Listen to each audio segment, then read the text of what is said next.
Given data हम एक relation R को चेक कर रहे हैं जो set L of all lines in the XY plane में डिफाइंड है।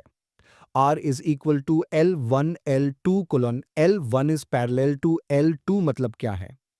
इसका मतलब है कि अगर दो लाइंस L1 और L2 पैरेलल हैं, तभी L1 L2 रिलेशन R का पार्ट होगा। हमें प्रूव करना है कि R एक इक्विवेलेंस रिलेशन है। इक्विवेलेंस रिलेशन होने के लिए एक रिलेशन को रिफ्लेक्सिव, सिमेट्रिक और ट्रांजिटिव होना चाहिए। Step one, reflexive check. Reflexive का मतलब कोई भी रिलेशन रिफ्लेक्सिव होता है अगर हर एलिमेंट खुद से रिलेटेड हो, यानी L1 belongs to R check करें। हर लाइन खुद के साथ तो हमेशा पैरेलल होती ही है। कंक्लूजन, हर लाइन खुद से पैरेलल होती है तो रिलेशन रिफ्लेक्सिव है। Step two, symmetric check. Symmetric का मतलब कोई रिलेशन सिमेट्रिक होता है अगर if L1 L2 belongs to R then L2 L1 belongs to R।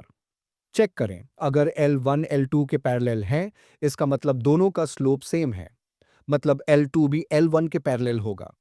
Conclusion, relation symmetric है। Step three, transitive check. Transitive का मतलब कोई रिलेशन ट्रांजिटिव होता है अगर if L1 L2 belongs to R and L2 L3 belongs to R then L1 L3 belongs to R। Check करें, अगर L1 L2 parallel है, इसका मतलब दोनों का स्लोप सेम है। अगर L2 L3 पैरेलल है, इसका मतलब L3 का स्लोप भी वही होगा, मतलब L1 L3 के भी सेम स्लोप होंगे तो L1 L3 भी पैरेलल होंगे। कंक्लूजन, रिलेशन ट्रांजिटिव है। Step four, equivalence relation. Conclusion, क्योंकि रिलेशन रिफ्लेक्सिव, सिमेट्रिक और ट्रांजिटिव है, इसलिए ये इक्विवेलेंस रिलेशन है। Step five, find the set of all lines related to y is equal to 2x plus 4 एब। हमें सभी लाइंस फाइंड करनी हैं जो y is equal to 2x plus 4 के पैरेलल हैं। पैरेलल लाइंस का कंडीशन किसी भी लाइन का जनरल इक्वेशन होता है, y is equal to mx plus c, जिसमें m स्लोप होता है। जो भी लाइंस पैरेलल होंगी उनका स्लोप सेम होगा। दिए गए line y is equal to 2x plus 4 में slope m is equal to 2 है। पैरेलल लाइंस का सेट ऐसी सभी लाइंस जो y is equal to 2x plus 4 के पैरेलल हैं, उनका स्लोप भी 2 होगा, इसलिए उनका इक्वेशन होगा y is equal to 2x plus से यहाँ c कोई भी रियल नंबर हो सकता है।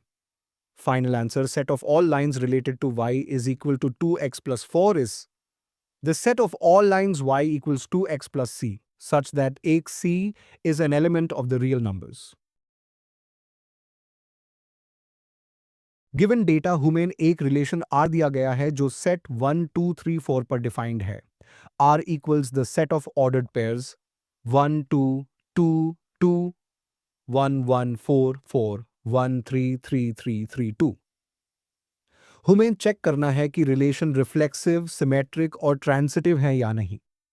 Step one, reflexivity check. Reflexive relation का मतलब होता है कि हर एलिमेंट आ के लिए आ कोमा आ पेयर आर में होना चाहिए। यानी अगर सेट 1 2 3 4 में कोई भी एलिमेंट है तो उसका सेल्फ पेयर आ कोमा आ रिलेशन में होना चाहिए। गिवन सेट 1 2 3 4 अगर रिलेशन रिफ्लेक्सिव है तो सभी एलिमेंट्स के लिए आ कोमा आ पेयर होना चाहिए। 1 1 है, 2 2 है, 3 3 है, 4 4 है, सभी एलिमेंट्स के सेल्फ पेयर्स दिए गए रिलेशन में हैं, तो आर रिफ्लेक्सिव है। Step two, symmetry check. Symmetric relation का मतलब होता है कि अगर अब B बिलोंग्स टू R है तो B आ भी R में होना चाहिए। अब हम चेक करते हैं। 1 2 belongs to R but 2 1 does not belong to R। 1 3 belongs to R but 3 1 does not belong to R। 3 2 belongs to R but 2 3 does not belong to R। एक भी वायोलेशन होने से रिलेशन सिमेट्रिक नहीं होता, तो R symmetric नहीं है। Step three, transitivity check.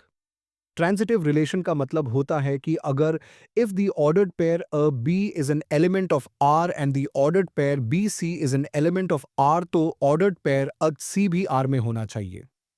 अब हम चेक करते हैं। 1 2 बिलोंग्स टू आर और 2 2 बिलोंग्स टू आर 1 2 होना चाहिए, जो ऑलरेडी प्रेजेंट है। 1 3 बिलोंग्स टू आर और 3 3 बिलोंग्स टू आर 1 3 होना चाहिए, जो ऑलरेडी प्रेजेंट है।